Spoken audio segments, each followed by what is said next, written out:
తెలంగాణ వీరుల జాబితాలో ఆయన పేరు ఎక్కడో మిడుకుమిడుకున కనిపిస్తుంది.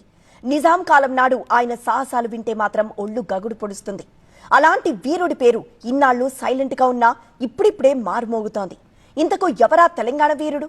ఇన్నాళ్లు తెర వెనుకున్న ఆ వీరుడి కథ ఇప్పుడు తెరకెక్కినందుకు వెలుగులోకొచ్చిందా? ఇంతకు ఏంటా పేరు? గాంధీ భవన్ ముదిరాజ్ వర్గం నిరసనల్లో ఆ పేరు ప్రముఖంగా వినిపించింది.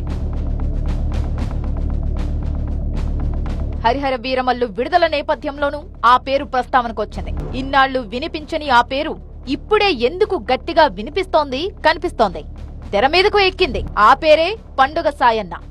గాంధీ భవన్లో ముదిరాజుల వర్గం తీవ్ర నిరసనకు దిగింది. పండుగ సాయన్న జయంతిని రాష్ట్ర ప్రభుత్వం అధికారికంగా నిర్వహించాలని, మహబూబ్ నగర్ జిల్లా పేరును పండుగ సాయన్న జిల్లాగా మార్చాలంటూ పెద్ద ఎత్తున ఆందోళనకు దిగింది. ఈ నేపథ్యంలో పండుగ సాయన్న పేరు ఇప్పుడు హాట్ టాపిక్ గా మారింది. అసలు ఎవరి ఈ పండుగ సాయన్న అన్న దానిపై సోషల్ మీడియాలో పెద్ద ఎత్తున సర్చ్ ఆపరేషన్ జరుగుతోంది. పండుగ సాయన్న మహబూబ్ నగర్ జిల్లాకు చెందిన ప్రజావీరుడు. ఆయనను తెలంగాణ రాబిన్ హుడ్ గా కూడా పిలిచేవారు. 1840 నుంచి 1900 మధ్య కాలంలో జీవించిన సాయన్న నవాబ్పేట మండలంలోని మేరుగోనిపల్లె గ్రామంలో జన్మించాడు. తల్లి సాయమ్మ, తండ్రి అనంతయ్య. పేదరికం కారణంగా చదువుకోలేదు.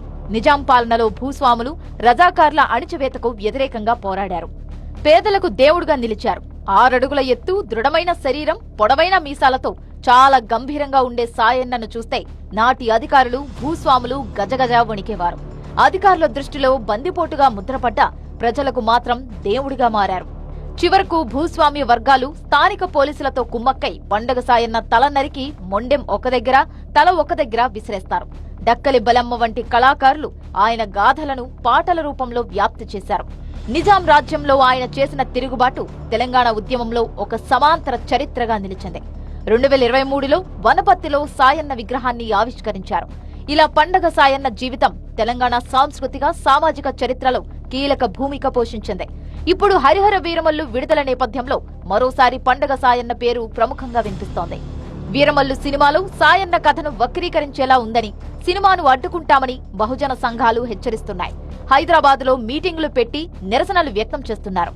ఈ నేపథ్యంలో పండగ సాయన్న పేరు తెలుగు రాష్ట్రాల్లో హాట్ టాపిక్ గా మారింది.